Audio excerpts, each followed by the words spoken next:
नमस्कार। देशको समग्र आर्थिक गतिविधिलाई लिएर तयार पारेको कार्यक्रम अर्थचक्रमा यहाँहरूलाई हार्दिक स्वागत छ। म रञ्जन झा। दर्शकवृन्द, सरकारले देशभर मठ मन्दिरमा लगाएको निषेध खुकुलो बनाउँदै लगेको छ। बौद्ध जन्मस्थल लुम्बिनीमा लगाइएको निषेध पनि अब खुकुलो भइसकेको छ र अब त्यहाँ पर्यटकीय गतिविधि बिस्तारै बढ्न थालेको छ। तर 9 महिनादेखि ठप्प रहेको पर्यटकीय गतिविधिलाई अघि बढाउन यति मात्रै पर्याप्त होइन। विश्वमा करिब 10% हाराहारीमा रहेका बौद्ध धर्मावलम्बीलाई आकर्षित गर्नको लागि सरकारले विशेष योजना नै ल्याउनु पर्ने हुन्छ। आजको छलफलमा हामी लुम्बिनीमा खास गरिकन पर्यटन विस्तारका लागि अहिले के भइरहेको छ, थप के गर्नुपर्ने हो लगायतका विषयमा कुराकानी गर्नेछौँ। र कुराकानीका लागि हामीसँग हुनुहुन्छ लुम्बिनी विकास कोषका प्रमुख प्रशासकीय अधिकृत ज्ञानेन्द्र राई र लुम्बिनी प्रदेश सभाका सदस्य फक्रुद्दिन खान।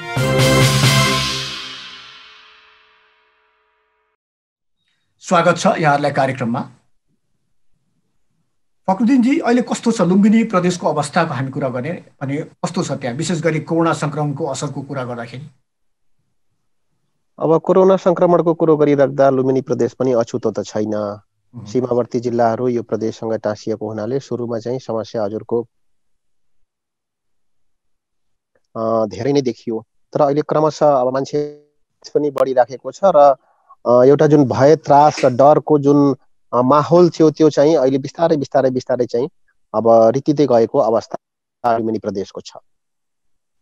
अझै पछिल्लो समय त यो लुम्बिनी प्रदेशको कुरा गर्दाखेरि उद्योग व्यापारको लागि हब नै भइसकेको छ। यो कतिको अहिले पुनः सञ्चालनमा आइसकेका छन् त्यहाँका उद्योग व्यापार? आइसकेका छन्। अब लुम्बिनी प्रदेशको कुरो गरिराख्दा तपाईँको अब भन्सार नाकाहरू, रूपन्देहीको जुन छ सुनौली, त्यसपछि तपाईँको नेपालगञ्जको एउटा छ, एउटा कृष्णनगरको छ। यी 3टा नाकाहरूमा इन्डस्ट्रियल इस्टेट, इन्डस्ट्रियल ग्रामहरू, औद्योगिक ग्रामहरू बृहत रूपमा चाहिँ सञ्चालनमा रहेका पहिलेदेखि छन् र कोरोनाले गर्दाखेरि निश्चय पनि डिस्टर्ब भएको अवस्थामा थिए। तर अहिले पुनः अब 100% त नभनौँ, पूर्ण 100% त्यो फेजमा यथावत अवस्थामा त छैनन्।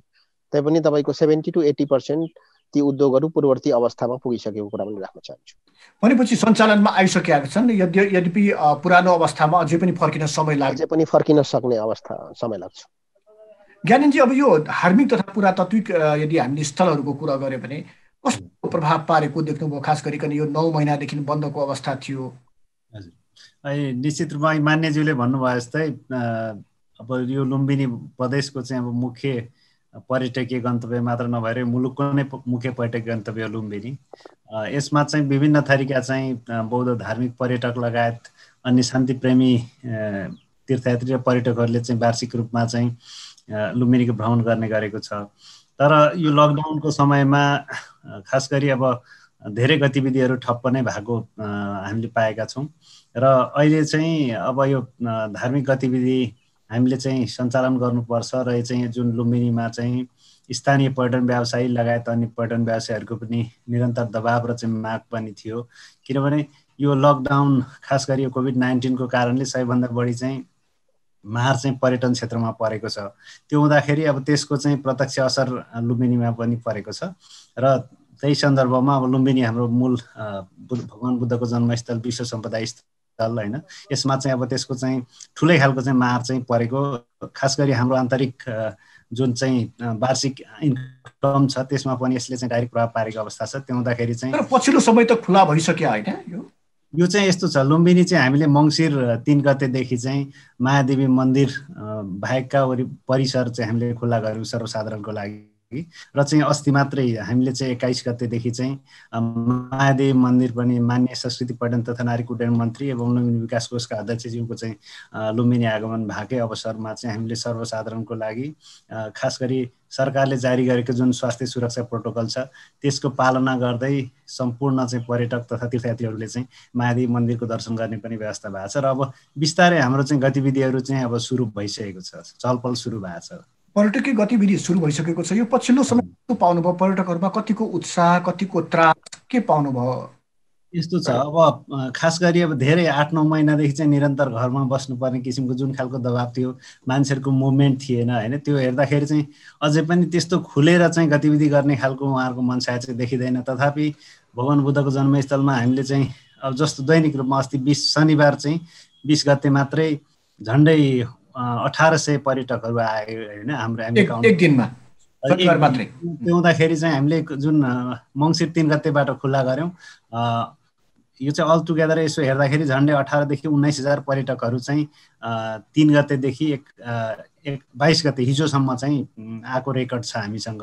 त्यो हुँदाखेरि अब उत्साह बिस्तारै बढ्दै गएको छ। उहाँहरूमा अलिकति कन्फिडेन्स, मुख्य कुरा चाहिँ अब स्वास्थ्य सुरक्षा प्रोटोकल, किनभने पहिला जुन खुल्ला ढङ्गले चाहिँ उहाँहरूले मुभमेन्ट गर्नुहुन्थ्यो, अहिले त्यो खालको गतिविधि गर्न नपाउँदाखेरि अलिकति फ्रिली, अलिकति अनकम्फर्टेबल जस्तो फिल गरेको चाहिँ देखिन्छ। तर उहाँहरू चाहिँ बाहिर निस्किएर यसरी चाहिँ भ्रमण गर्न पाउँदाखेरि असाध्यै उत्साहित भएको देखिन्छ।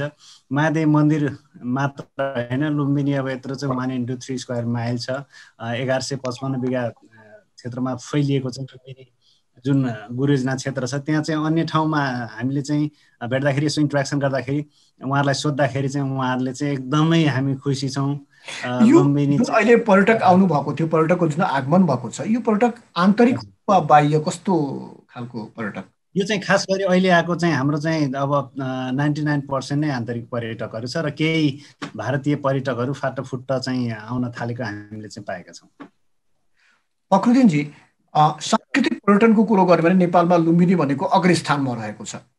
तर यसरी हेर्दाखेरि जुन हिसाबमा त्यहाँ पर्यटकीय गतिविधि अगाडि बढ्नुपर्ने थियो, त्यो अझै पनि बढ्न सकेको देखिँदैन। कोरोनाको समस्या त अहिले आएको, तर पर्यटन जुन हिसाबले बढ्नुपर्ने थियो त्यो चाहिँ किन? कारण चाहिँ के होला? यो अत्यन्त महत्त्वपूर्ण प्रश्न हजुरले गर्नुभयो र यसको यो प्रश्नको जवाब सायद मैले एक्लैले दिँदाखेरि पूर्ति नहोला, किनभने यो पोलिसी लेभलको माथिल्लो लेभलबाटै गर्नुपर्ने धेरै यावत मुभमेन्टहरू, धेरै गतिविधिहरूको यो सम्मिश्रण भएको मैले बुझ्दछु। र यसमा चाहिँ एउटा मुख्य कुरो के हो भने सांस्कृतिक पर्यटनको कुरो गर्दै गरिराख्दा कि नेपाल जस्तो मक्का मदिना तपाईँको साउदीमा छ, हामीले 4 धामको कुरा इस्लाम धर्मावलम्बीको एउटा आस्थाको केन्द्र। त्यसपछि हामीले जेरुसलेमलाई चाहिँ क्रिस्चियनहरूको चाहिँ पवित्र स्थल, धार्मिक स्थलको रूपमा मान्ने गर्दछौँ। हिन्दूहरूको 4 धामको कुरा गर्दैछौँ। त्यस्तै यो भनेको बौद्धिस्टहरूको यो भनेको मक्का मदिना हो, यो 4 धाम भनेको लुम्बिनी नै हो।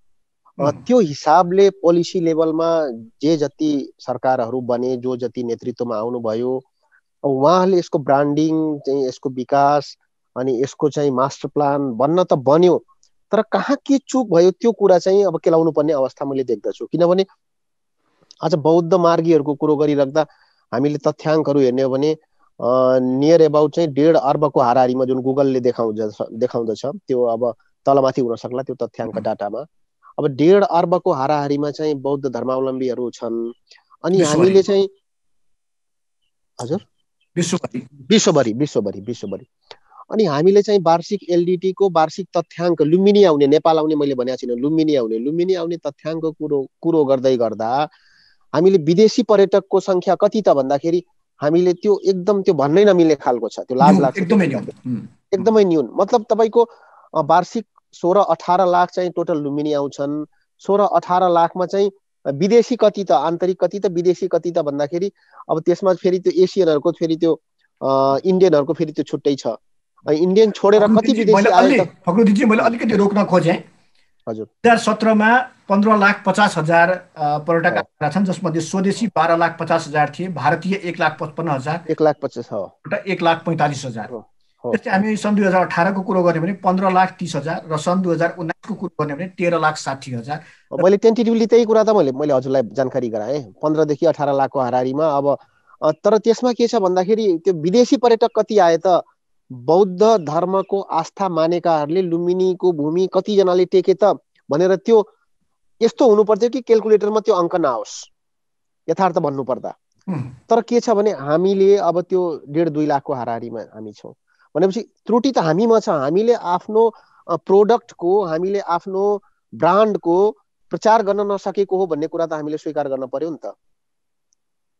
त्यो कुरा हामीले 0.00% मात्रै पनि ल्याउन सकेको भए त 10औं लाख 20औं लाखको हाराहारीमा त खालि बौद्ध धर्मावलम्बीहरू मात्रै पनि आउनु पर्दथ्यो लुम्बिनी। तर त्यो अवस्था देखिएन भन्दाखेरि लुम्बिनी अहिले केले टिके? तर तपाईँ स्वयं नीति निर्माण गर्ने ठाउँमा हुनुहुन्छ, प्रदेश सभामा राइट मैले मैले मैले मैले जोड्दैछु अनि त्यो भइसक्दाखेरि अब त्यो बाहिर भन्दाखेरि आफैलाई लाज लाग्छ। लुम्बिनीवासी म त जनप्रतिनिधि त आफ्नो ठाउँमा, म त पहिला स्थानीयवासी हो, सधैँ त्यही बसिराख्ने हो। लुम्बिनीको जग्गा अधिग्रहण गर्दाखेरिदेखिको त्यो ठाउँको संरक्षण, प्रवर्धन, विकासमा हाम्रा पूर्वजहरूको यसमा योगदान रहेको छ। त्यो हामी गर्वका साथ भन्छौँ। हामी मुस्लिम समुदायबाट भए पनि त्यो ठाउँमा जग्गा दिनलाई लुम्बिनी विकास कोष गठन भएदेखि त्यो जग्गा दिनलाई, त्यो ठाउँको संरक्षण गर्नलाई, त्यो ठाउँको प्रवर्धन गर्नलाई हाम्रा पूर्वजहरूले, हाम्रा पुर्खाहरूले धेरै योगदान गरेका छन्। त्यसैले हामी गर्वका साथ भन्छौँ त्यो जिम्मेवारी, त्यो दायित्व त्यो अब हाम्रो काँधमा आएको छ र हामीले पनि त्यसलाई निरन्तरता दिइराखेका छौँ। र जहाँसम्म यहाँले भन्नुभयो पोलिसी लेभलमा हामी पनि छौँ, हो हामी पनि छौँ, त्यो पोलिसी लेभलमा म आफै पनि छु। तर के छ भन्दाखेरि अहिले हामी संघीयता कार्यान्वयनको एवं अभ्यासको प्रारम्भिक चरणमा छौँ र 3 वर्षको अवधिमा आउँदै गर्दा मैले लुम्बिनीको सन्दर्भमा, लुम्बिनीको विकासको सन्दर्भमा, पर्यटकहरूलाई यहाँ उनीहरूको बसाइ रोक्ने सन्दर्भमा मैले धेरै हाउसमा होस्, माननीय मुख्यमन्त्रीज्यूलाई होस्, त्यसपछि सम्बन्धित पर्यटन मन्त्री, प्रदेशका पर्यटन मन्त्री हुनुहुन्छ उहाँलाई होस्, मैले यो इस्यु बारम्बार उठाइराखेको छु र यसमा म चुकेको छैन। किनभने चिन्ता हामीलाई छ, हामीले देखिराखेका छौँ। अवस्था जुन हिसाबले हुनु पर्दथ्यो त्यो हिसाबले बिल्कुल छैन, अत्यन्त फरक छ। लुम्बिनी मान्छे लुम्बिनी भनेर आउँदै गर्दाखेरि एकदम निराश भएर जानुपर्ने अवस्था छ। अब त्यो विकासको क्रम र चरण अत्यन्त सुस्त छ। अब त्यो सरकारले अन्य कुराहरूलाई ध्यानमा राखेर, अन्य कुराहरूलाई छोडेर लुम्बिनीलाई ध्यानमा राखेर हामीले अहिले समृद्धिको कुरा गर्दै गर्दा, आर्थिक विकासको कुरा गर्दै गर्दा हामीले महत्त्वपूर्ण कुरा एउटा दिन सक्ने के हो, ब्रान्डिङ भनेको नेपालले बेच्ने भनेको पर्यटन नै हो। चाहे त्यो पहाडहरू होस्, माउन्ट एभरेस्टहरू होस्, वा नेपालको भौगोलिकता होस्, लुम्बिनी होस् लगायत एउटा विविधता। फेरि नेपालमा के पाइन्छ भने लुम्बिनीको टेम्परेचर, तपाईँ आउनुहोस्, लुम्बिनीको टेम्परेचर 40 डिग्री हुन्छ। बुटोल जानुहोस्, 20 किलोमिटर्सको डिफरेन्समा बुटोलको टेम्परेचर 35 डिग्री हुन्छ। बुटोलबाट फेरि तपाईँ आधा घन्टा 45 मिनटको डिफरेन्समा तानसेन जानुहोस्, त्यहाँको टेम्परेचर 25 हुन्छ। यो विविधता हामीले बेच्ने भनेको यो विविधता हो, तर यो विविधता हामी बेच्न सकेका छैनौँ, हामी बेच्न सकिरहेको छैनौँ। निश्चित रूपमा यसमा हाम्रो कमजोरी देखिएको छ। छैन र त्यसमा ज्ञानेनजी अहिले लुम्बिनी र आसपासको कुरा गर्ने हो भने करिब 136 भन्दा बढी पुरातात्विक महत्त्वपूर्ण स्थानहरू त्यहाँ छन्। मायादेवी मन्दिर हामीले सुने, 235 बाहेक त्यस बाहेकका स्थलहरू र पुरातात्विक स्थलहरू छन्, ती अझै पनि ओझलमै परेका छन्। यसमा त तपाईँहरूको पनि जिम्मेवारी यहाँले होइन। एकदमै अहिले चाहिँ यस्तो छ, लुम्बिनी विकास कोषको एकदम स्पेसिफिक जुरिडिक्सन छ। लुम्बिनी विकास कोषले चाहिँ हामीले अहिले बृहत्तर लुम्बिनी क्षेत्रहरूमा काम गरिरहेका छौँ र लेटेस्ट चाहिँ हामीसँग 235 वटा चाहिँ पुरातात्विक ऐतिहासिक स्थलहरू चाहिँ हामीले पत्ता लगाएका छौँ र यसको सबै क्याटलगिङ भइरहेको छ। हामीले चाहिँ यो काम चाहिँ खास गरी यो युनेस्को अन्तर्गतको एउटा प्रोजेक्ट छ, जापानिज फन्ड इन ट्रस्ट, त्यो अन्तर्गत चाहिँ हामीले चाहिँ युनिभर्सिटी अफ टोकियोसँग मिलेर क्याटलगिङको कामहरू गरेका छौँ र पुरातात्विक उत्खनन र संरक्षणको कामहरू पनि डुराम युनिभर्सिटी युके र डिपार्टमेन्ट अफ आर्कियोलोजी, लुम्बिनी विकास कोषले जोइन्टली गरिरहेको अवस्था छ। यो ठाउँको अहिले चाहिँ मुख्य कुरा चाहिँ पर्यटन प्रवर्धन भन्दा पनि हामीले संरक्षण र चाहिँ अब यो जुन हेरिटेजहरू चाहिँ आइडेन्टिफाई गर्ने कामहरू गरिरहेको अवस्था छ। अहिले मान्यज्यूले भन्नुभयो अब चाहिँ एग्रेसिभली, पहिला पूर्वाधारको चाहिँ एकदमै कमी थियो, कनेक्टिभिटी थिएन। अब बृहत्तर लुम्बिनीको जुनसुकै पनि पुरातात्विक साइटमा, ऐतिहासिक साइटमा, भगवान बुद्धसँग सम्बन्धित साइटहरूमा भ्रमण गर्नको लागि चाहिँ तपाईँ मजाले ब्ल्याक टप रोडमा जान सक्नुहुन्छ। अब लुम्बिनी वरिपरि पनि अहिले ब्ल्याक टप भइसकेको अवस्था छ। भैरवादेखि लुम्बिनी आउने सडक पनि एकदम वाइड 4 लेनको चाहिँ एकदमै राम्रो बनिसकेको अवस्था छ। अब फाइनल स्टेजमा छ र चाहिँ गौतम बुद्ध इन्टरनेसनल एयरपोर्ट पनि अब अपरेसनको चाहिँ अन्तिम चरणमा छ। अब अस्ति मात्रै माननीय मन्त्रीज्यूले भन्नुभयो अब डिसेम्बरसम्म चाहिँ यो प्रोजेक्ट जुन SATIDP भन्छ, यो south Asia tourism infrastructure development project अन्तर्गत लुम्बिनीलाई नै टार्गेट गरेर चाहिँ यो फुट स्टेप्स अफ बुद्ध भनेर चाहिँ जुन एसियन डेभलपमेन्ट ब्याङ्कले फन्डिङ गरेको छ, यो प्रोजेक्टको टाइमलाइन चाहिँ यो डिसेम्बरको इन्डसम्म छ र चाहिँ अब प्रोजेक्ट एक्सटेन्सन को इस्युजहरू पनि छ, किनभने यो कोभिडको कारणले गर्दाखेरि फरेन एक्सपर्टहरू आएर काम गर्न सकिरहेको अवस्था छैन। तथापि अब चाहिँ इन्टरनेसनल एक्सपर्टहरू नआए पनि हाम्रो नेपाली एक्सपर्टहरू, नेपाली म्यान पावरहरूलाई चाहिँ मोबिलाइज गरेर चाहिँ यो एयरपोर्टलाई अपरेसन गर्ने कुराहरू पनि माननीय मन्त्रीज्यूबाट भएको छ। त्यो हुँदाखेरि चाहिँ अब पहिला कनेक्टिभिटी र पूर्वाधार थिएन हामीसँग, अब अहिले हामीसँग चाहिँ यो कुराहरू पनि इस्टाब्लिस भइसकेको अवस्था छ। त्यो भएर नेपाल टुरिज्म बोर्डले पनि एग्रेसिभ इनिसिएटिभ लिएको छ र चाहिँ एकदमै नेपालको चाहिँ इस्टाब्लिस रिनाउन्ड टुरिज्म एन्टरप्रेनरहरू जस्तो कर्ण साक्य, अम्बिका श्रेष्ठ होइन, डाक्टर सन्दु कुरै जस्तो चाहिँ रिनाउन्ड मान्छेहरू सम्मिलित चाहिँ एउटा कमिटी बनाएको छ, बुद्धिस्ट टुरिज्म प्रमोसन कमिटी। त्यसको चाहिँ कन्भेनर चाहिँ नेपाल टुरिज्म बोर्डकै सिओ हुनुहुन्छ र विक्रम पाण्डे चाहिँ जोइन्ट कन्भेनर हुनुहुन्छ। यसको मूल उद्देश्य भनेको चाहिँ अब हामीले लुम्बिनीलाई चाहिँ इन्टरनेसनल मार्केटमा चाहिँ कसरी एग्रेसिभली फ्लोट गर्ने। लुम्बिनीमा चाहिँ अघि मान्यज्यूले पनि भन्नुभयो, वास्तवमा 600 मिलियनभन्दा बढी चाहिँ जुन बुद्धिस्टहरू छ संसारभरि, उहाँहरूको लागि चाहिँ यो एउटा मेजर हब हो होइन। संसारभरि बुद्धिस्टहरू जुनसुकै ठाउँमा बसे पनि उहाँहरूले चाहिँ लुम्बिनीतिर फर्केर चाहिँ कमसेकम एउटा श्रद्धा गर्नुपर्ने चाहिँ वातावरण क्रिएट गर्नुपर्छ होइन। यसको लागि चाहिँ सम्बन्धित निकाय, अब नेपालको overall tourism promotion, national international प्रमोसनको लागि नेपाल टुरिज्म बोर्ड छ र यहाँको लोकल डेभलपमेन्टदेखि लिएर चाहिँ लुम्बिनीको इन्फ्रास्ट्रक्चर र ग्रेटर लुम्बिनीको चाहिँ प्रमोसनको लागि लुम्बिनी विकास कोषको स्थापना भएको छ। र अहिले हामी चाहिँ जुन अब यहाँलाई भन्नुपर्छ 1978मा बनेको चाहिँ डिजाइनको संयुक्त राष्ट्रसङ्घ र नेपाल सरकारले चाहिँ जोइन्टली इन्डोर्स गरेको जुन उत्थानको चाहिँ एउटा प्यासन थियो, इनिसिएसन थियो, लुम्बिनीलाई चाहिँ वर्ल्ड क्लास टुरिज्म र पिल्ग्रिमेज डेस्टिनेसनको रूपमा इस्टाब्लिस गर्ने, त्यो ड्रिमलाई चाहिँ सफल पार्नका लागि चाहिँ बल्ल अब यो जुन हामीले चाहिँ टाँगेद्वारा चाहिँ डिजाइन भएको मास्टर प्लानको चाहिँ 85% कामहरू कम्प्लिट गरेका छौँ। र खास गरी लुम्बिनीमा चाहिँ मास टुरिज्मलाई एट्र्याक्ट गर्नका लागि अहिले 5000 क्षमताको चाहिँ अन्तर्राष्ट्रिय ध्यान केन्द्र तथा सम्मेलन केन्द्र बनिरहेको छ। अब त्यसको फर्स्ट फेजको काम चाहिँ करिब 99% कम्प्लिट भएको छ र केही कामहरू बाँकी छ र सेकेन्ड फेजको प्रोसेस भइरहेको छ। अब त्यो फेसिलिटी इस्टाब्लिस हुने साथ त्यहाँ चाहिँ हरेक साल बुद्ध जयन्ती मनाउने मात्र होइन कि हामीले चाहिँ अन्य खालको एक्टिभिटिजहरू होइन, नेसनल इन्टरनेसनल एक्जिबिसनदेखि लिएर धेरै किसिमको चाहिँ मेडिटेसन इभेन्टहरू, धेरै किसिमको योगा इभेन्टहरू र धेरै खालको इन्टरनेसनल इभेन्टहरू गर्न सक्ने एउटा चाहिँ हामीसँग चाहिँ स्पेस एभाइलेबल हुन्छ। त्यो हुँदाखेरि अब लुम्बिनीलाई चाहिँ इन्टरनेसनल मार्केटमा इस्टाब्लिस गर्नको लागि, मास टुरिज्मलाई एट्र्याक्ट गर्नको लागि चाहिँ हामी पनि एग्रेसिभली अब योभन्दा अगाडि हामीले खास गरी इन्टरनेसनल र नेसनल टुरिज्म प्रमोसनमा चाहिँ बजेट एलोकेट गरेको थिएन। यसपालि चाहिँ सरकारले नै विकास कोषलाई पनि केही बजेटको व्यवस्था गरेको छ। त्यो हुँदाखेरि अब हामीले पुरानो अवस्था त छँदैछ, यो कोभिड पेन्डेमिकको कारणले चाहिँ जुन खालको चाहिँ हामीले चाहिँ समस्याहरू भोग्न पर्यो, अब रिभाइभ गर्नुपर्नेछ र चाहिँ इन्टरनेसनल मार्केटमा अझ एकदमै कम्पिटिसनका साथ आफ्नो प्रोडक्टलाई इस्टाब्लिस गरेर जानुपर्नेछ। त्यो हामीले सुरु चाहिँ ब्रान्डिङको काम सुरु गरिसकेका छौँ। त्यो हुँदाखेरि चाहिँ अब अलिकति बृहत्तर लुम्बिनीको कुरो गर्नुभयो फक्रुद्दिनजी, यो जुन बृहत्तर लुम्बिनी हामी कुरो गर्छौँ, लुम्बिनी गुरु योजनाको कुरो गर्छौँ,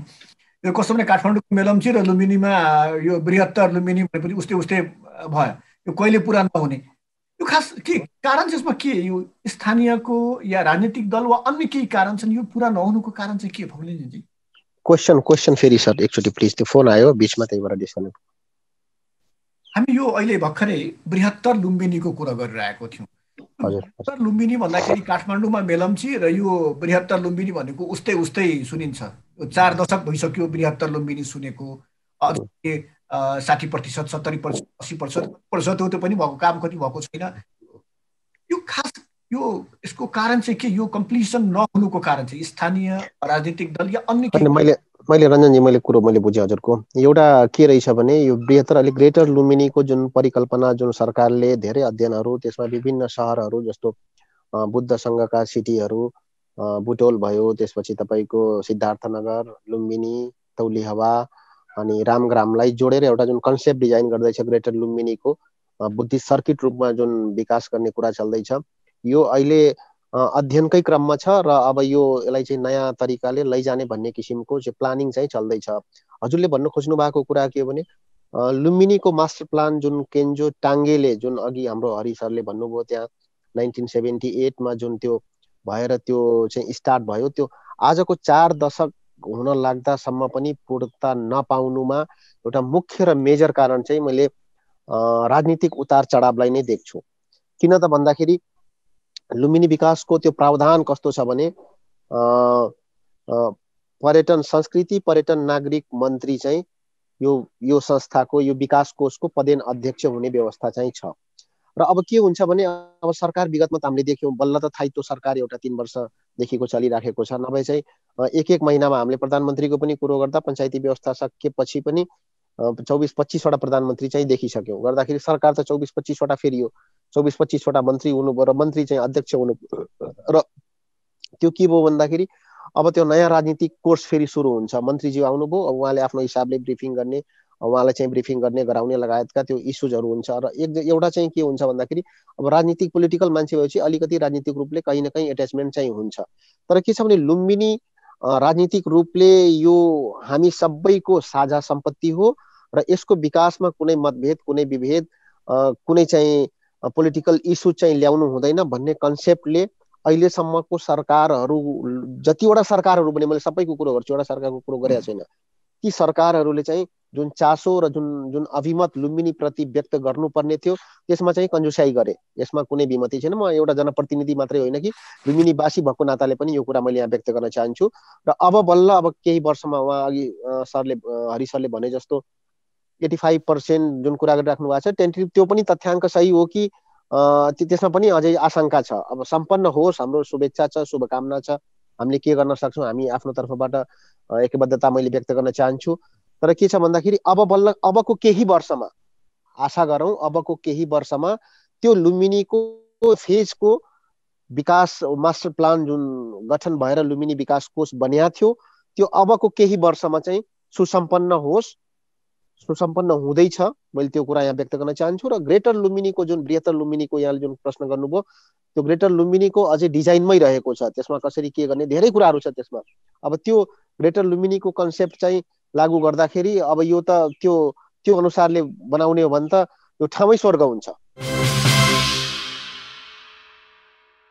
ज्ञानजी, वास्तवमा काम चाहिँ कति भएको छ? 60 पनि आइरहेछ, 70 पनि आइरहेछ, 80% काम भयो भनेको छ। वास्तवमा यो चाहिँ काम पुरा भइसकेको छ। अहिले हामीसँग भएको चाहिँ एकदम रियल डाटा भनेको अब हामीले चाहिँ 85% चाहिँ जुन यो टाँगेको मास्टर प्लानको चाहिँ उहरू कम्प्लिट गरेका छौँ र बाँकी 15% काम गर्नको लागि 3 वर्षको चाहिँ हामीले कमिटमेन्ट गरेका छौँ। र चाहिँ अहिले नेपाल सरकारले पनि हामीलाई स्ट्रिक्टली यो बाँकी काम सम्पन्नका लागि तपाईँहरूले सबै किसिमको खाका तयार गरेर चाहिँ मुख्य कुरा डिजाइन ड्रइङ र अहिलेको लेटेस्ट कस्ट इस्टिमेट त्यो तयार गरेर चाहिँ सब्मिट गर्नु भनेर निर्देशन भए बमोजिम हामीले चाहिँ बहुवर्षीय ठेक्काको प्रोसेसमा गइसकेका छौँ। राष्ट्रिय योजना आयोगबाट सहमति लिएर हामीले अर्थ मन्त्रालय गएका छौँ। त्यहाँ चाहिँ अलिकति प्रोसिडर चेन्ज भएको कारणले अलिकति फर्मेटिङको कामहरू भइरहेको छ। त्यो भएर हामीले चाहिँ झन्डै 7 अर्ब जति चाहिँ बाँकी कामहरू सम्पन्न गर्नको लागि अनुमानित बजेट चाहिँ हामीले टेन्टेटिभ कस्ट इस्टिमेट गरेका छौँ। र यो काम गर्नको लागि चाहिँ हामीले ग्लोबल कन्सल्टेन्सी चाहिँ कामहरू गरिराखेका छौँ। उहाँहरूले चाहिँ एकदमै मिहिन ढङ्गले माइन्युटली चाहिँ यसको इभ्यालुएसन गरिराख्नु भएको छ। अनि त्यसमा चाहिँ के कामहरू बाँकी छ, के सम्पन्न भएर चाहिँ अब यी बाँकी सम्पन्न गर्नका लागि चाहिँ के कस्तो खालको चाहिँ अब व्यवस्था गर्नुपर्ने भनेर चाहिँ उहाँहरूले ती सबै कम्पोनेन्टहरूको अध्ययन गरेर डिटेल डिजाइन ड्रइङ र कस्ट इस्टिमेटको काम पनि भएको छ। सुपरभिजन पनि उहाँहरूले नै गर्नुहुन्छ र यो विदिन 3 इयर्स चाहिँ कम्प्लिट गर्ने भनेर हामी चाहिँ लागेका छौँ। किनभने लुम्बिनीको चाहिँ खास गरी व्यवस्था र विकास र संरक्षण गर्ने भनेर 2008 देखि चाहिँ हामीले चाहिँ यो लुम्बिनी खास गरी प्रबन्धन समितिको स्थापना गरेर चाहिँ सरकारले इनिसिएसन लिएको छ। त्यसपछि यो 2027 सालमा चाहिँ लुम्बिनी विकास परियोजना मार्फत चाहिँ एउटा इनिसिएसन ल्यायो र चाहिँ यो चाहिँ 2042 सालमा मात्र लुम्बिनी विकास कोषको स्थापना भएको छ। कि लुम्बिनी विकास कोषको स्थापना हुँदाखेरि चाहिँ यो जुन टाँगेले जुन डिजाइन गर्नु भएको संयुक्त राष्ट्र सङ्घको सहयोगमा बनेको योजना छ त्यो चाहिँ फर्स्ट फेज कम्प्लिट भइसक्नु पर्ने थियो।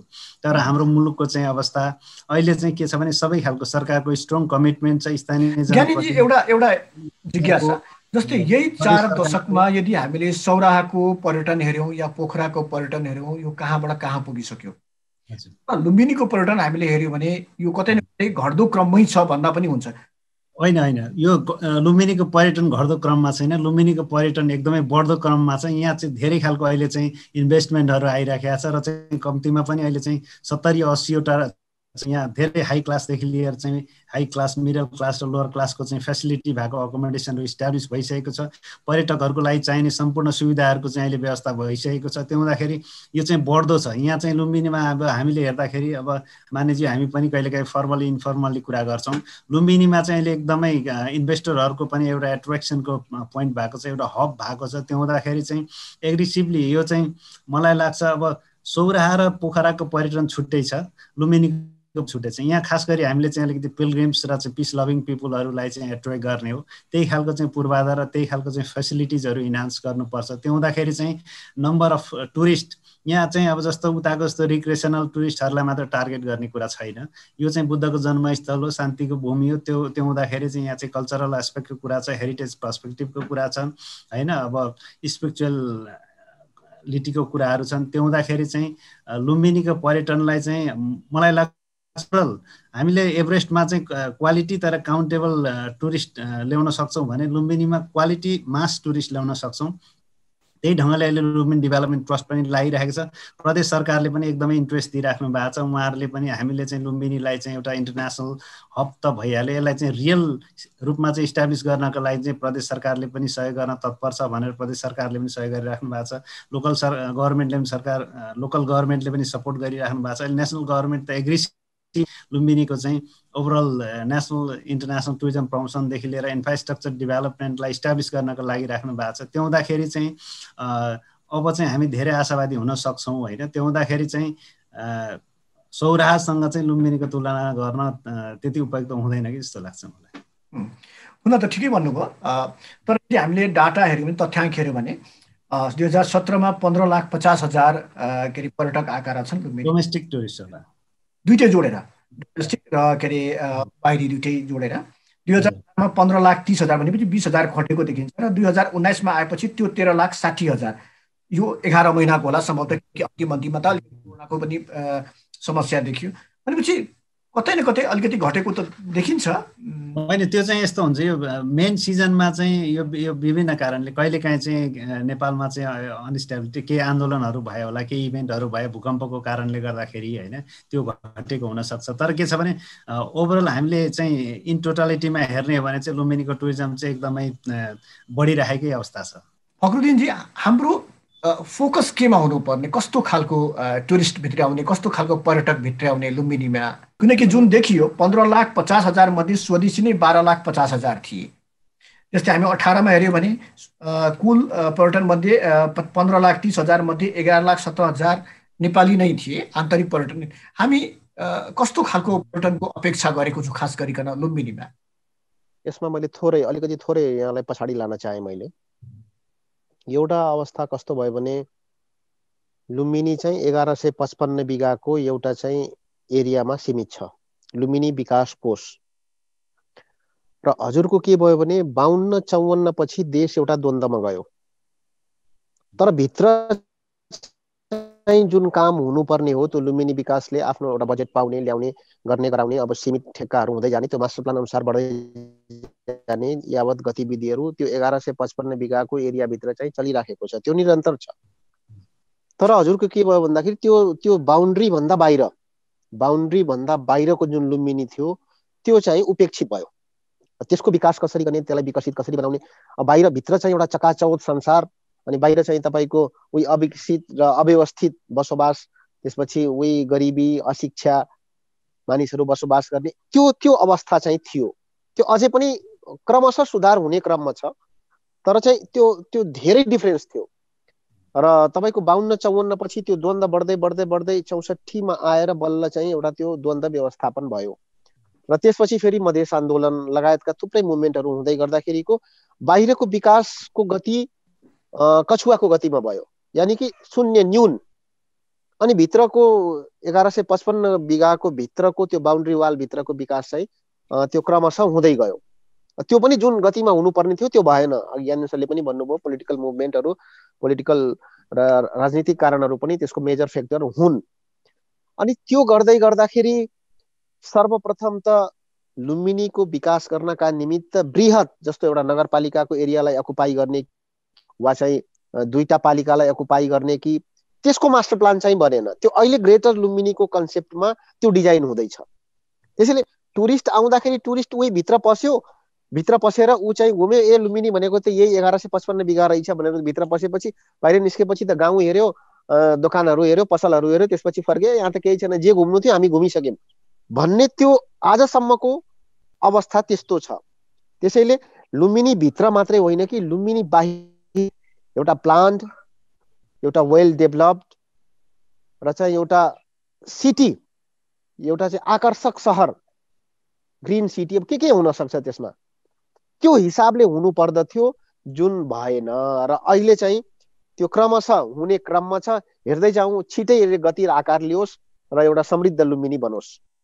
निश्चित रूपमा तपाईँले भने जस्तै एउटा तथ्याङ्कले के देखाउँछ भने लुम्बिनी पुगेका पर्यटकमध्ये खास गरिकन 2019को पर्यटकलाई अलिकति विश्लेषण गरिएको छ। 113 देशका पर्यटकहरू लुम्बिनी आएका थिए, जसमध्ये 72% पर्यटकको बसाई आधा घन्टादेखि 1 घन्टाको बिचमा मात्रै रहेको। भनेपछि यो यथार्थ हो।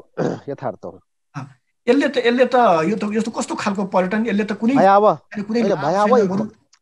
भयावह स्थिति छ। अब लगानीकर्ताहरू जसले पर्यटन उद्योगमा लगानी गर्नु भएको छ, अर्बौं अर्ब लगाएर होटल खोल्नु भएको छ, करोडौं लगाएर होटल खोल्नु भएको छ, त्यो लेन्थ अफ स्टे बढाउन सकिएन भने त त्यो लगानीको त त्यो कुनै औचित्य उनै भएन त। अनि त्यो लगानीकर्ताको भनेपछि नेपाली नागरिक हुन् र उनीहरूको लगानीको संरक्षण गर्नुपर्ने काम, कर्तव्य, दायित्व भनेको राज्यको हो, राज्य अभिभावक हो।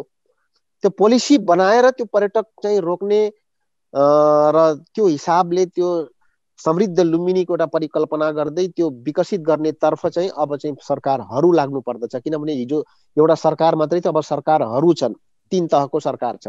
तर विडम्बना भन्दाखेरि अब 3 वर्षको अवस्थामा आइपुग्दै गर्दा पनि औपचारिक रूपमा अहिले लुम्बिनी विकास कोषले प्रदेश सरकारलाई चिन्दैन। र यो प्रसङ्ग म निर्वाचित भएर गइसकेपछि त्यसको 2-3 महिनामै मैले यो बारम्बार यो प्रसङ्ग उठाउँदै गरेथे।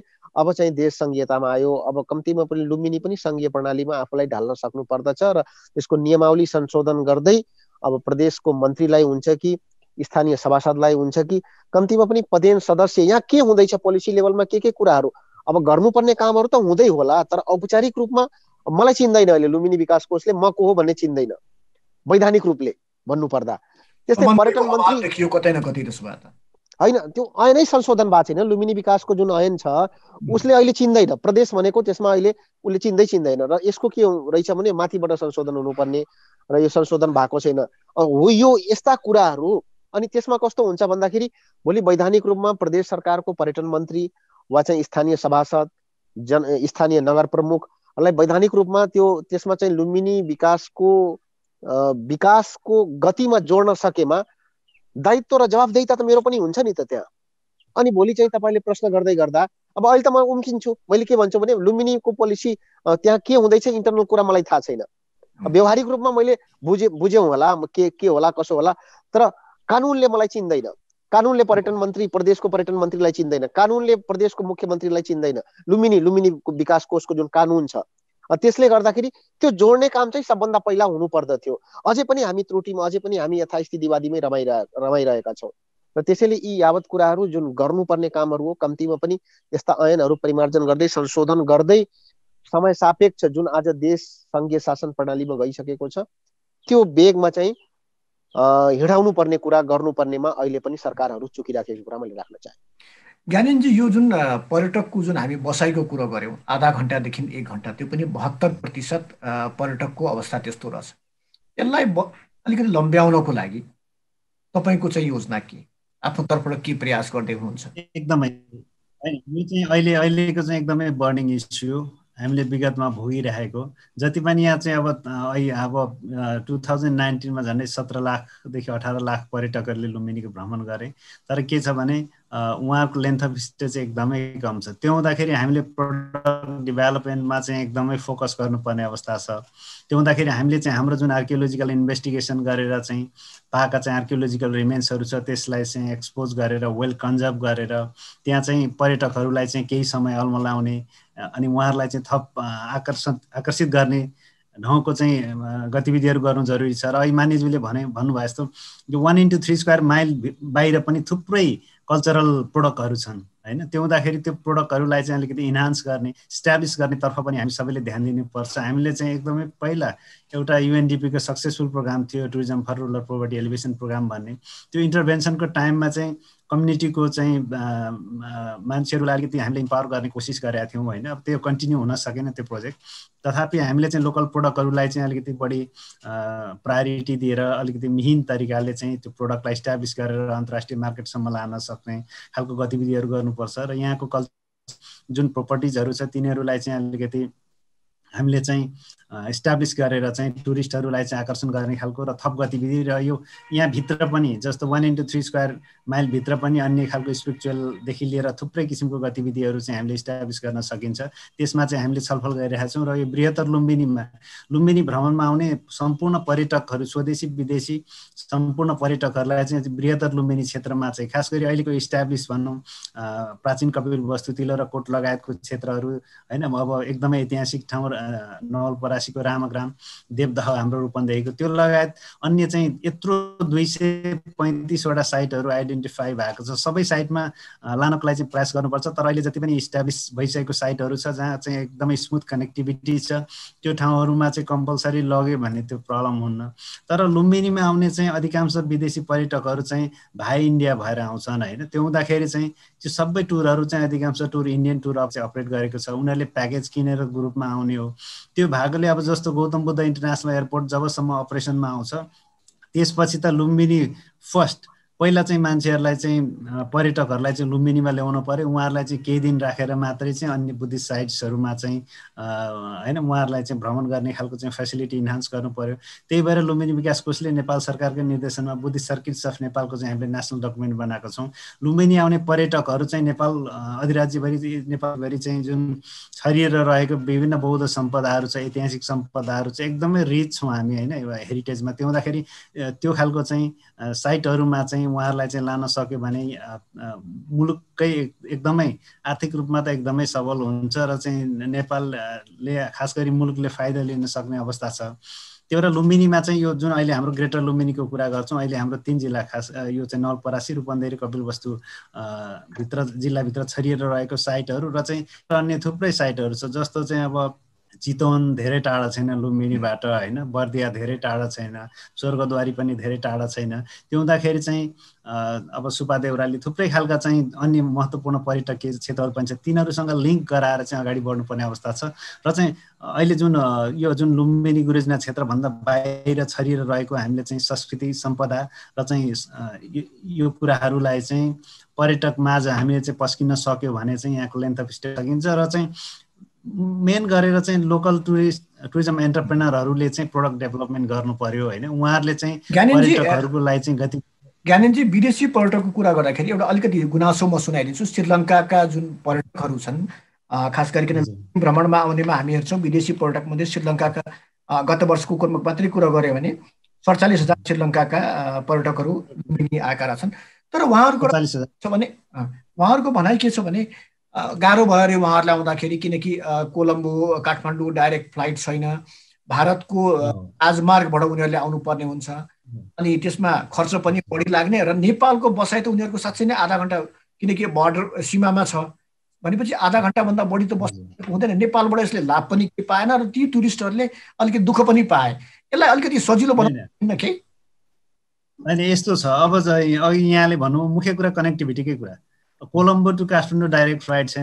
अब कोलम्बो टु अब भनौँ न भैरवा टु कोलम्बो चाहिँ डाइरेक्ट फ्लाइट गराउनको लागि चाहिँ अब हामी सबैजना लाग्नु पर्यो होइन सम्पूर्ण निकायहरू चाहिँ लाग्नु पर्यो। त्यो हुँदाखेरि अहिले उहाँहरू चाहिँ यो रोड को चाहिँ प्रयोग गर्नुहुन्छ। त्यो हुँदाखेरि पनि अलिकति भारतमा भएको बौद्ध क्षेत्रहरूको चाहिँ भ्रमण गरेर आउँदाखेरि अलिकति थकित भएको अवस्था पनि हुनसक्छ। तर यहाँ आउने चाहिँ कस्तो छ भने श्रीलङ्का सरकारले स्थापना गरेको चाहिँ श्रीलङ्कन मोनास्ट्री छ र चाहिँ श्रीलङ्कन सरकारले नै चाहिँ स्थापना गरेर नेपाल सरकारलाई डोनेसन गरेको जुन श्रीलङ्का पिल्ग्रिम रेस्ट हाउस छ होइन उहाँहरू त्यहीँ बस्नुहुन्छ। त्यो हुँदाखेरि उहाँहरूको एराइभल चाहिँ जस्तो 47,000 देखि 48,000 भए पनि खास गरी स्थानीय पर्यटन व्यवसायीहरूले फाइदा लिन नसकेको अवस्था पनि छ। उहाँहरूको समस्या भन्दा पनि स्थानीय पर्यटन व्यवसायीहरूको पनि समस्या हामीले चाहिँ देखिरहेका छौँ होइन। त्यो हुँदाखेरि उहाँहरूलाई चाहिँ फेसिलिटेट गर्ने कुरा उहाँहरूलाई के गर्दाखेरि चाहिँ खास गरी नेपाल सरकार लुम्बिनी विकास कोष होइन अब हामीले चाहिँ कस्तो खालको चाहिँ उहाँहरूलाई चाहिँ फेसिलिटी इन्हान्स गरिदिनु पर्ने हो त्यो कुरा क्लियर रूपमा आयो भने लुम्बिनी चाहिँ कस्तो हुन्छ भने उहाँहरूको एउटा प्यासन हो बुद्धिस्ट कन्ट्री। त्यो भएकोले एकचोटि आफ्नो जीवनमा लाइफ टाइममा चाहिँ लुम्बिनीको भ्रमण गर्न पाऊँ भन्ने चाहिँ आम श्रीलङ्कनहरूको चाहिँ चाहना हुन्छ होइन। त्यो हुँदाखेरि नेपाल सरकारले जहिले पनि एकदमै कमिटेड भएर चाहिँ यो डिप्लोमेटिक तहमा पनि उठेको इस्युजहरू हो तपाईँले भन्नुभएको इस्यु। तर मुख्य कुरा कनेक्टिभिटी नै हो। हामीले यहाँ लोकल्ली फेसिलिटेट गर्ने कुराहरूमा चाहिँ हामीले कुनै कन्जुसाइ गर्दैनौँ। त्यो हुँदाखेरि सधैँ उहाँहरूको यात्रा उहाँहरूको चाहिँ तीर्थयात्रा सहज होस् भन्नेतर्फ नै हामी चाहिँ क्रियाशील छौँ र त्यसैमा लागिरहेका छौँ। हामी कार्यक्रमको अन्तिममा पनि आइसकेका छौँ फक्रुद्दिनजी। अन्तिममा जस्तै अब अहिले भनौँ न एकपल्ट फेरि अवसर आएको छ, किनकि लामो समयदेखि मानिसहरू घरमै बसिरहेका थिए कोरोना त्रासका कारण। यो जुन घरमा बसेका मानिसहरू थिए, चाहे नेपाली हुन् या विदेशी हुन्, उनीहरूलाई लुम्बिनी ल्याउनको लागि के योजना अगाडि ल्याउनुपर्छ? त्यसमा मुख्य कुरा चाहिँ पूर्वाधारको कुरा थियो। पूर्वाधारको कुरा चाहिँ हरिजीले पनि भनिसक्नुभयो र मैले पनि भन्न चाहन्छु। पूर्वाधार अब चाहिँ समस्या रहेन। अर्को कुरो, खाली भित्रको विकासले मात्रै नभएर बाहिर पनि जुन साइट्सहरू छन्, लोकल प्रोडक्ट्सहरू छन्, लोकल ठाउँहरू छन्, त्यसको लागि अब स्थानीय तह पनि अग्रसर हुनुपर्दछ र प्रदेश सरकारसँगको सहकार्यमा एलडिटी, स्थानीय तह, प्रदेश सरकार, यी तीनवटा तह मिलेर कम्तीमा एउटा ठोस कार्ययोजना बनाएर सङ्घीय सरकारसँगको समन्वयमा एउटा चाहिँ प्रपोजल सहित प्रस्तुत हुने हो भने अब चाहिँ लुम्बिनीको विकास र गति, पर्यटक तान्ने, त्यो चाहिँ कसैले रोकेर चाहिँ रोक्दैन भन्ने कुरा मैले यहाँ राख्न चाहन्छु। र त्यसमा अरू कुराहरू पनि छन्, जस्तो अस्ति भर्खर मात्रै त्यहाँको स्थानीय पर्यटन व्यवसायीहरूसँगको एउटा अन्तर्क्रियामा उहाँले के भन्नुभयो भने आजसम्म पनि जस्तो हामीले सौरामा कल्चरल हल, कम्युनिटी हलको कन्सेप्टहरू देखिराखेका छौँ, त्यहाँ स्थानीय ऊहरू चाहिँ त्यो देखाउने गर्ने लगायतका कुराहरूको सन्दर्भमा कमिटमेन्ट चाहिँ मैले गरेको छु। तपाईँले ठाउँ दिनुहोस्, बजेटको व्यवस्था मैले प्रदेश सरकारसँग भनेर गराउँछु लगायत। अब त्यस्ता त्यो गतिविधिहरू निजी क्षेत्र पनि तात्नु पर्यो। अब खाली चाहिँ सरकारले सबै कुरा गर्छ भनेर पनि हुँदैन, निजी क्षेत्र पनि अब पर्यटन व्यवसायीहरू पनि तात्नु पर्दछ। र अब सरकारले पनि खाली भित्र त्यो तपाईँको 1155 बिघा 1 to 3 माइल्समा मात्रै होइन कि बाहिर पनि विकसित गरेर यो ठाउँलाई अब अगाडि चाहिँ बढाउनु पर्दछ। र अर्को एउटा मैले सानो इक्जाम्पल यहाँ के जोड्न चाहेँ भने मक्का मदिनाको कुरा गरौँ त हामी। मक्का मदिनामा तपाईँले यसले टेन्टेटिभ डाटा यदि हेर्नुभयो भने केही नभए पनि 40 देखि 60 लाखको हाराहारीमा पर इयर, यो कोभिडले गर्दाखेरि अहिले चाहिँ यो वर्ष हज चाहिँ रोक्यो, 2 वर्ष दोस्रो वर्ष हो यो। तर के छ भन्दाखेरि 40 to 60 लाख पर इयर त मान्छे त्यहाँ जान्छन् नि त, इस्लाम धर्मावलम्बीहरू। भनेपछि लुम्बिनी अहिले वास्तवमा भन्ने हो भने खालि आन्तरिक पर्यटकले मात्रै चलेको छ भनेपछि प्रचार गर्न हामी चाहिँ चुकिराखेका छौँ। हाम्रो यही छिमेकी चीन छ, चीनमा त्यत्रो बौद्ध धर्मावलम्बीहरू छन्, चीनको मात्रै तानौँ, श्रीलङ्का छ, थाइल्यान्ड छ, अनि आएका पर्यटकहरू पनि निश्चित रूपमा प्रचारमा कतै न कतै हामी चुकिरहेको, प्रचारमा सबभन्दा ठुलो प्रचारमा, र प्रचारलाई चाहिँ पहिलो प्रायोरिटीमा राखेर ब्रान्डिङमा, एडभर्टाइजमा त्यसलाई द्रुत गतिमा प्रचार गर्नमा अब के कस्ता पोलिसीहरू बनाउनु पर्दछ, त्यो एक्सपर्ट्सहरू राखेर, अब त्यो पर्यटन एक्सपर्ट्सहरूलाई राखेर अब त्यो प्रचारमा चाहिँ द्रुत गतिमा लैजानु पर्दछ। किनभने प्रचार नभइकन यो ठाउँ बिग्दैन, प्रचार अति आवश्यक छ। र यसको लागि चाहिँ प्रदेश सरकारले पनि एउटा कार्ययोजना बनाएको थियो, तर कोभिडले गर्दाखेरि त्यो चाहिँ अब त्यो स्थगित भयो। भिजिट लुम्बिनी पछि अब चाहिँ लुम्बिनी सम्बन्धमा एउटा फेरि नयाँ कार्यक्रमहरू केही ल्याउने भन्ने किसिमको परिकल्पना उसको थियो। यी कुराहरू गर्दै अब अन्त्यमा मैले के भन्न चाहन्छु भने अब राजनीतिक रूपबाट होइन, राजनीतिभन्दा माथि उठेर लुम्बिनी हामी सबैको हो, साझा लुम्बिनी हो भन्ने कन्सेप्टले जे जति सरकारहरू आउन् उनीहरूले त्यसरी चाहिँ यो ठाउँलाई, किनभने नेपालकै सिङ्गो, नेपालकै भोलि डलर तान्न सक्ने, विदेशी पर्यटक ल्याउन सक्ने, विदेशी मुद्रा झार्न सक्ने ठाउँ भनेको लुम्बिनी नै हो, त्यसमा कुनै विमति छैन। यसलाई त्यो कन्सेप्टमा राखेर यो अगाडि बढ्नुपर्ने हुन्छ। ज्ञानेनजी, अन्तिममा अब लुम्बिनी आओस्, नेपालीहरू पनि जाउन् र विदेशीहरू पनि आउन्, त्यसको लागि चाहिँ तपाईँको योजना के छ? एकदमै छोटोमा। एकदमै हाम्रो योजना चाहिँ स्पष्ट छ। अब के छ भने कनेक्टिभिटी एकदमै क्लियर छ होइन, कुनै पनि टफ च्यालेन्ज छैन लुम्बिनी आउनको लागि चाहिँ। अब स्थल मार्गदेखि लिएर अब हवाई डोमेस्टिक एयरलाइन्सहरू पनि पर्याप्त रूपमा चाहिँ सेवा सुविधा उपलब्ध गराइरहेकै अवस्था छ। त्यो हुँदाखेरि चाहिँ हाम्रो प्रोडक्टहरू पनि तयार छन्। तर के छ भने अघि मानिसले भन्नुभयो जस्तो अलिकति लेन्थ अफ स्टे बढाउनको लागि चाहिँ लोकल टुरिज्म एन्टरप्रेनरहरू चाहिँ एग्रेसिभली लाग्नुपर्छ। उहाँहरूले चाहिँ प्याकेजहरू चाहिँ इस्टाब्लिस गर्नुपर्छ, प्रोडक्टहरू इस्टाब्लिस गर्नुपर्छ। त्यो बाहेकको कुराहरूमा चाहिँ सरकारले, स्थानीय तह, प्रदेश सरकार र चाहिँ केन्द्र सरकारले कस्तो खालको चाहिँ सेवा सुविधाहरू चाहिँ इन्हान्स गर्नुपर्ने हो, त्यसको लागि चाहिँ मैले तीन तहकै सरकारहरू एकदमै कमिटेड देखेको छौँ। र लुम्बिनी डेभलपमेन्ट ट्रस्ट चाहिँ यो जुन सरकारले दिएको निर्देशन छ, हाम्रो चाहिँ एकदम स्पष्ट जुरिडिक्सन छ, टाँगेको गुरेजना कम्प्लिट गर्ने, त्यसपछि ग्रेटर लुम्बिनीको चाहिँ जुन होइन हामीले चाहिँ प्रवर्धन, विकास र संरक्षण गर्ने, त्यो कुरामा एकदमै कमिटेड छ। र अब एग्रेसिभ प्रमोसन यो नेसनली चाहिँ भइहाल्यो, इन्टरनेसनल मार्केटमा चाहिँ एकदमै एग्रेसिभ प्रमोसनमा जानुपर्छ। नेपाल टुरिज्म बोर्डसँग मिलेर हामीले चाहिँ सबै 3 तहकै सरकारहरूसँग मिलेर सबै प्रोडक्टहरू वास्तवमा चाहिँ आइडेन्टिफाई छ, तर ती प्रोडक्टहरूलाई चाहिँ अब हामीले चाहिँ एक्जुकेट नगरेको अवस्था चाहिँ छ। त्यो हुँदाखेरि त्यसलाई चाहिँ अब अलिकति मिहिन ढङ्गले चाहिँ एक्जुकेट गर्ने होइन, अलिकति फाइन हुनु पर्यो। त्यो हुँदाखेरि चाहिँ हामी इन्टरनेसनल प्रमोसनमा गयौँ भने लुम्बिनीमा चाहिँ खास गरी अब गौतम बुद्ध इन्टरनेसनल एयरपोर्टको कारणले पनि अघि मान्यजीले भन्नुभयो जस्तै मास टुरिस्ट ल्याउन सकिन्छ चाइनाबाट होइन। त्यो हुँदाखेरि अरू बुद्धिस्ट कन्ट्रिजहरू छ, थाइल्यान्ड, श्रीलङ्का, क्याम्बोडिया, म्यानमार होइन, Japan, Korea, Singapore, even Malaysia. भनेपछि सम्पदाको पहिचान भइसकेको छ, मात्र के भने यसको प्रचार चाहियो र त्यो प्रचार र चाहिँ मुख्य कुरा चाहिँ अब कनेक्टिभिटी। पहिला काठमाडौँबाट आउँदा पनि तपाईँलाई थाहा छँदैछ काठमाडौँको एयर ट्राफिक तपाईँले पनि धेरैचोटि भोग्नु भएको होला। त्यो हुँदाखेरि अब त्यो प्रब्लम भइरह्यो। इन्टरनेसनल एयरपोर्ट अपरेट भइसकेपछि गौतम बुद्ध इन्टरनेसनल एयरपोर्टमा त्यो खालको समस्या हुने छैन। त्यो हुँदाखेरि चाहिँ लुम्बिनीलाई नै टार्गेट गरेर आउने हुन् जति पनि इन्टरनेसनल फ्लाइटहरू छन्। त्यो हुँदाखेरि यो यथाशीघ्र अब एकदम चाँडोभन्दा चाँडो, अब यो चाहिँ हाम्रो माननीय मन्त्रीले पनि भनिराख्नु भएको छ, इनिसिएसन पनि लिइराख्नु भएको छ, इन्टरनेसनल फ्लाइट चाहिँ चाँडै अपरेट गरेर चाहिँ हामीले चाहिँ बुद्धिस्ट कन्ट्रिजहरूबाट चाहिँ मास टुरिस्ट ल्याउनु पर्छ। डोमेस्टिक टुरिस्टको लागि कुनै सुविधा छैन, भनेको मतलब कुनै प्रब्लम छैन। त्यो हुँदाखेरि जुन इन्डियन टुरिस्टहरू आइरहेको छ उहाँहरू एकदम स्मुथली हाई रोडबाट पनि आइराख्नु भएको छ होइन। त्यो हुँदाखेरि कनेक्टिभिटीमा चाहिँ अब कुनै समस्या छैन र चाहिँ इन्टरनेसनल एग्रेसिभ प्रमोसन चाहिँ एकदमै जरुरी छ। तर यो चाहिँ जोइन्टली हुनुपर्छ। नेपाल सरकारमा त जस्तो पर्यटन मन्त्रालय भयो, नेपाल पर्यटन बोर्ड, लुम्बिनी विकास कोष अनि स्थानीय सरकार जुन चाहिँ खास गरी प्रदेश सरकारको पर्यटन मन्त्रालय पनि एकदमै उहाँहरू पनि एकदम कमिटेड भएर चाहिँ यो लुम्बिनीको चाहिँ एउटा इन्टरनेसनल मार्केटिङमा जानुपर्छ, यसको ब्रान्डिङ गर्नुपर्छ भनेर लागिराख्नु भएको छ। त्यो हुँदाखेरि अब हामीले चाहिँ यसको ब्रान्डिङको चाहिँ प्रोसेस सुरु गरिसकेका छौँ, मैले अहिले पनि भने। त्यो हुँदाखेरि अब केही महिनाभित्र चाहिँ हामीले चाहिँ यसलाई फाइनल गरेर एग्रेसिभ मार्केटिङको लागि चाहिँ हामी तयारी अवस्थामा छौँ भन्दा पनि खासै फरक नपर्ला। हस् त, समय र संवादका लागि यहाँलाई धन्यवाद। हस्, थ्याङ्क यू।